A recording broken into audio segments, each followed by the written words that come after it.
बल्कि human race को यही बचे हुए लोग 1 साल के बाद आगे बढ़ाएंगे। लेकिन उस बंकर की कैपेसिटी सिर्फ 10 लोगों की है और प्रॉब्लम यह है कि ये लोग 21 है।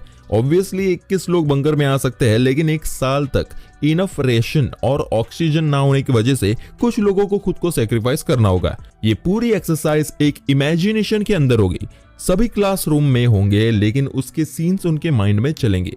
वो लोग इस एक्सरसाइज को डिस्कस करते हुए करेंगे, लेकिन हमें मूवी में ये सीन्स के रियल जैसे दिखाया गया है, लेकिन ये सिर्फ उनकी इमेजिनेशन रहती है। अब हम जानते हैं कि ये सिर्फ 21 लोग हैं, लेकिन बंकर में सिर्फ 10 लोग रह सकते हैं। बंकर में कौन रहेगा और किसे खुद को सेक्रीफाइस करना होगा, वो उसका प्रोफेशन डिसाइड करेगा।